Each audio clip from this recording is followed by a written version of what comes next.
আসছে পবিত্র ঈদ উল আজহা বা কোরবানির ঈদ। কোরবানির ঈদ মানেই ত্যাগের মহিমা আর প্রিয়জনের সঙ্গে আনন্দ ভাগাভাগি। তবে 2026 সালের ঈদ উল আজহা সরকারি চাকুরিজীবীদের জন্য নিয়ে আসছে এক লম্বা ছুটির খবর।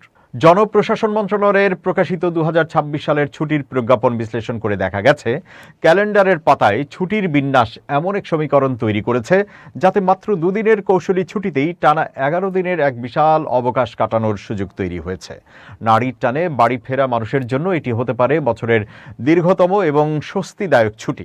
যেভাবেই মিলবে 11 দিন। সরকারি প্রজ্ঞাপন অনুযায়ী আগামী 26 মে থেকে 31 মে পর্যন্ত ঈদের সাধারণ ও নির্বাহী আদেশের ছুটি নির্ধারিত রয়েছে। কিন্তু এই ছুটির দুই প্রান্তের সাপ্তাহিক ও ঐচ্ছিক ছুটিকে এক সুতোয় গাঁথলেই কেল্লাফতে। ছুটির হিসাব: মে মাসের 22 ও 23 তারিখ শুক্র ও শনিবার সাপ্তাহিক ছুটি। যদি কোনো চাকুরিজীবী 24 ও 25 মে রবি ও সোমবার এই দুই দিন নৈমিত্তিক ছুটি নিতে পারেন, তবে ছুটি শুরু হবে 22 মে থেকেই। আর 26 ও 27 মে নির্বাহী আদেশে সরকারি ছুটি, 28 মে পবিত্র ঈদ উল আজহার সাধারণ ছুটি এবং 29, 30 ও 31 মে পুনরায় নির্বাহী আদেশে সরকারি ছুটি। সেই সঙ্গে প্রজ্ঞাপনের 2 নম্বর পৃষ্ঠার ঐচ্ছিক ছুটির তালিকা অনুযায়ী 1 জুন সোমবার ঈদ উল আজহার পরবর্তী চতুর্থ দিন হিসেবে ঐচ্ছিক ছুটি বরাদ্দ আছে। কর্তৃপক্ষের অনুমতি সাপেক্ষে এই ছুটিটি গ্রহণ করলেই পূর্ণ হবে টানা 11 দিনের ছুটির বৃত্ত।